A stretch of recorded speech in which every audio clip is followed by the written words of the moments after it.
Everything now depends on the incalculable fluctuation of human passions. We'll know in several months whether it is yes or no. In order for the Constitution to become the law of the land, 9 out of 13 states had to ratify it.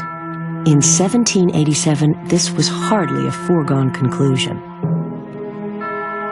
The Anti-Federalists were frightened about this new government usurping, taking away power from the states. Quite understandably, because the Constitution explicitly forbade the states from exercising a number of powers. It could no longer levy tariffs.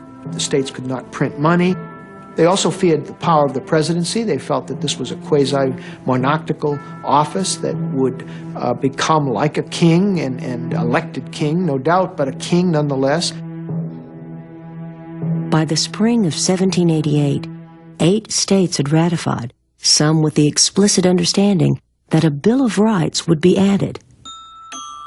Meanwhile, the powerful states of Virginia and New York were holding out. Without their support, the new Constitution was not likely to survive, and the opposition was fierce. These lawyers and men of learning and moneyed men that talk so finely and gloss over matters so smoothly to make us poor illiterate people swallow down the pill, expect to get into Congress themselves.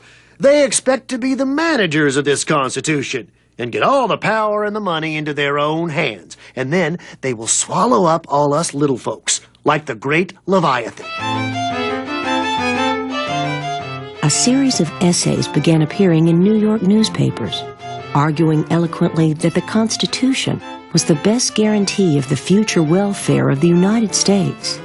Federalist Papers were 85 papers written in New York by mostly Alexander Hamilton and James Madison, designed to convince New Yorkers to ratify the Constitution.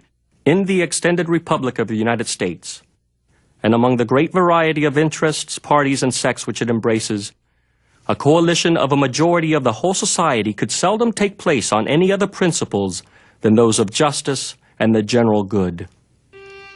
They were very polemical pieces in the sense they're kind of propaganda for the Constitution, but they've taken on an immense importance that really much more important than they were at the time. Although they were writing for an immediate audience, I think they did have one eye half-cocked on later generations.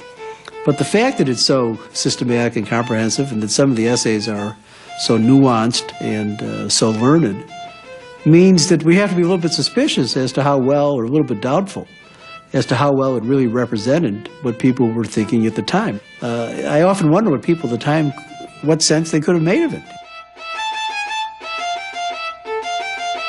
Virginia ratified the Constitution in June of 1788, and New York soon followed. With the support of these 2 states, the new government moved closer to legitimacy, in spirit as well as in fact. Our Constitution is in actual operation, and everything appears to promise that it will last. But in this world, nothing can be said to be certain but death and taxes.